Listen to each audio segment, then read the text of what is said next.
Coffee ಮಂಡಳಿಯ ಬಾಳೆಹೊನ್ನೂರಿನ ಕೇಂದ್ರೀಯ coffee ಸಂಶೋಧನಾ ಸಂಸ್ಥೆಯ ಶತಕ ಸಂಭ್ರಮದ ಕಾರ್ಯಕ್ರಮ ಕಾಫಿಯ ಕಂಪು.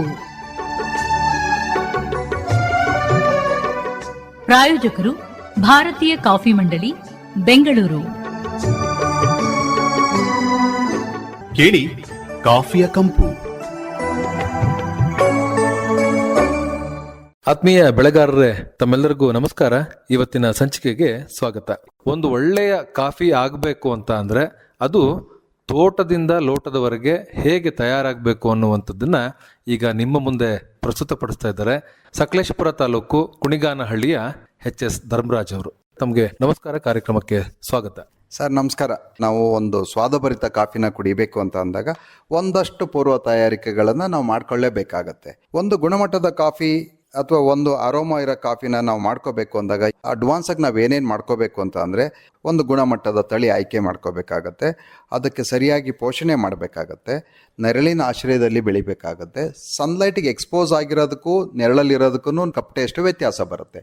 ಒಂದು ಪ್ರಮಾಣದಲ್ಲಿ ಏನು ಹದ ನೆರಳು ಅಂತ ಶಿಫಾರಸು ಮಾಡಿರ್ತಾರೆ ಆ ಪ್ರಮಾಣದಲ್ಲಿ ನಾವು ನೆರಳನ್ನು ಇಟ್ಕೊಂಡು ಅದನ್ನು ಗುಣಮಟ್ಟದಲ್ಲಿ ನಾವು ಕಾಫಿನ ಬೆಳೆಸಬೇಕು. ಅದನ್ನು ಮತ್ತು ಅದಕ್ಕೆ ಸರಿಯಾದ ಪೋಷಕಾಂಶಗಳನ್ನು ಕೊಡಬೇಕಾಗುತ್ತೆ. ಅದು ತುಂಬ ಮುಖ್ಯ ಪಾತ್ರ ವಹಿಸುತ್ತೆ. ನಾವು ನ್ಯೂಟ್ರಿಷನ್ ಮ್ಯಾನೇಜ್ಮೆಂಟನ್ನು ಕರೆಕ್ಟಾಗಿ ಮಾಡಿದಾಗ ಕಾಫಿನಲ್ಲಿ ಬೀನ್ಸ್ ಡೆನ್ಸಿಟಿ ಜಾಸ್ತಿ ಆದಾಗ ಕಪ್ಪಿಂಗ್ ಕ್ವಾಲಿಟಿ ಹೆಚ್ಚಾಗುತ್ತೆ. ಆವಾಗ ನಾವು ಒಂದು ಆ ಗುಣಮಟ್ಟನ ಆ ಮಾನದಂಡನ ನಾವು ಫಾಲೋ ಮಾಡಬೇಕಾಗತ್ತೆ. ಮತ್ತು ಪೋಷಣೆ ಮಾಡಿ ಆದಮೇಲೆ ನಾವು ಅದನ್ನು ಕೊಯ್ಲು ಮಾಡುವಾಗ ಗುಣಮಟ್ಟದ ಹಣ್ಣನ್ನೇ ಆಯ್ಕೆ ಮಾಡಿ ಕೊಯ್ದು ಅದನ್ನು ಚೆರಿ ಮಾಡೋದಾದರೆ ಒಣಗಿಸೋ ಕ್ರಮದಲ್ಲಿ ಅದು ಸ್ಲೋ ಪ್ರೋಸೆಸ್ಸಲ್ಲಿ ಒಣಗಬೇಕು. ಕಾಫಿ ತುಂಬ ಸ್ಪೀಡಲ್ಲಿ ಒಣಗಬಾರ್ದು. ತುಂಬ ಸ್ಪೀಡಲ್ಲಿ ಒಣಗಿದಾಗ ಏನಾಗುತ್ತೆ, ನಮಗೆ ಅದು ಕಪ್ಪಿಂಗ್ ಕ್ವಾಲಿಟಿನ ಕಡಿಮೆ ಮಾಡ್ಕೋತಾ ಹೋಗುತ್ತೆ.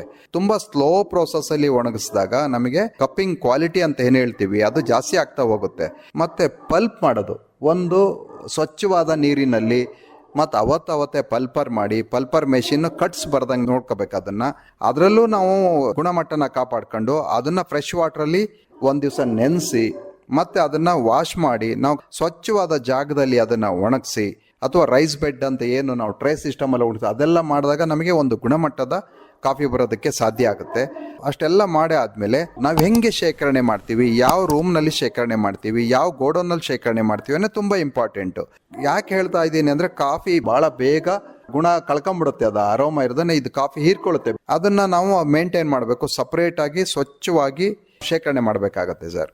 ಒಣಗಿಸಿ ಆದಮೇಲೆ ನಾವೇನು ಹಲ್ ಮಾಡ್ತೀವಿ, ಹಲ್ ಮಾಡಿ A-B ಮತ್ತು AA, ಪಿ ಬರಿ ಕಟ್ಸು ಈ ಥರ ಎಲ್ಲ ಬರುತ್ತೆ. ಅದರಲ್ಲಿ ನಮಗೆ ಯಾವುದು ಬೇಕು, ಈಗ ಗುಣಮಟ್ಟ ಅಂತ ಅಂದ್ಕೂಡಲೇ AA ಮತ್ತು A ಇದರಲ್ಲಿ ಉತ್ಕೃಷ್ಟ ಗುಣಮಟ್ಟದ ಸ್ವಾದದ ಕಾಫಿ ಸಿಗುತ್ತೆ ನಮಗೆ. ನೆಕ್ಸ್ಟ್ ನಾವು ಅದನ್ನು ಆಯ್ಕೆ ಮಾಡಿಕೊಂಡು ಬಲ್ಕಾಗಿ ಕ್ಯೂರ್ ಮಾಡಿ ನಾವು ತಗೊಂಡೋಗಿ ರೋಸ್ಟ್ ಮಾಡಿದಾಗಲೂ ತೊಂದರೆ ಆಗುತ್ತೆ. ಎಷ್ಟು ಹೊತ್ತು ರೋಸ್ಟ್ ಮಾಡೋದು, ಈಗ ಓವರ್ ರೋಸ್ಟ್ ಆದ್ರೂ ಕಹಿ ಬರುತ್ತೆ ಸರ್, ಅಥವಾ ಕಮ್ಮಿ ರೋಸ್ಟ್ ಮಾಡಿದಾಗಲೂ ಹಸಿ ಥರ ನಮಗೆ ಅನ್ನಿಸ್ತಾ ಇರುತ್ತೆ. ಅದು ಸೂಕ್ತ ಅಲ್ಲ. ಪರ್ಫೆಕ್ಟ್ ರೋಸ್ಟ್ ನಮಗೆ ಮತ್ತು ಇಷ್ಟೇ ಟೆಂಪ್ರೇಚರಲ್ಲಿ ಅದು ಎಕ್ಸ್ಪರ್ಟ್ಗಳೇ ಆಗಬೇಕು. ಅದನ್ನು ಆ ಥರ ರೋಸ್ಟ್ ಮಾಡಿ ನಾವು ಉಪಯೋಗಿಸಿದಾಗ ಅದನ್ನು ಯಾವುದೇ ಚಿಕೋರಿ ಮಿಕ್ಸ್ ಮಾಡ್ದಲೇ ಕಾಫಿನ ಸ್ವಾದ ಮಾಡೋದಕ್ಕೆ ಭಾಳ ಅವಕಾಶ ಇದೆ ಸರ್. ಇದಿಷ್ಟು ನಾವು ಸೂಕ್ಷ್ಮವಾಗಿ ಮಾಡೋ ಅಂಥ ಕ್ರಮಗಳು ಸರ್. ಒಂದು ಕಾಫಿ ಒಳ್ಳೆ ಕಾಫಿ ಅಂತ ಹೇಳಿ ಅನ್ನಿಸ್ಕೋಬೇಕು ಅಂತ ಅಂದ್ರೆ ತೋಟದಿಂದ ಲೋಟದವರೆಗೂ ಕೂಡ ಹೇಗೆ ಅದನ್ನ ನಾವು ತಯಾರಿಯನ್ನ ಮಾಡಬೇಕು, ಏನೆಲ್ಲ ಪೂರ್ವಭಾವಿ ತಯಾರಿಗಳಿರಬೇಕು, ಏನೆಲ್ಲ ಮುಂಜಾಗ್ರತಾ ಕ್ರಮಗಳನ್ನ ಅನುಸರಿಸಬೇಕು ಅಂತ ಹೇಳಿ ತಿಳಿಸ್ಕೊಟ್ಟವರು ಸಕಲೇಶಪುರ ತಾಲೂಕು ಕುಣಿಗಾನಹಳ್ಳಿಯ ಎಚ್.ಎಸ್. ಧರ್ಮರಾಜ್ ಅವರು. ಸರ್, ತಮಗೆ ಧನ್ಯವಾದಗಳು. ನಮಸ್ಕಾರ. Thank you sir. ನಮಸ್ಕಾರ. ಇದುವರೆಗೆ ಕಾಫಿಯ ಕಂಪು ಪ್ರಸಾರವಾಯಿತು. ಪ್ರಾಯೋಜಕರು ಭಾರತೀಯ ಕಾಫಿ ಮಂಡಳಿ, ಬೆಂಗಳೂರು.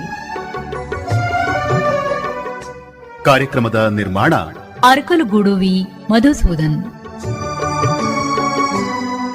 ಹಾಸನ ಆಕಾಶವಾಣಿಯಲ್ಲಿ ಸಿದ್ಧಪಡಿಸಿದ ಈ ಕಾರ್ಯಕ್ರಮವು ಮಡಿಕೇರಿ ಆಕಾಶವಾಣಿಯಿಂದಲೂ ಬಿತ್ತರವಾಯಿತು.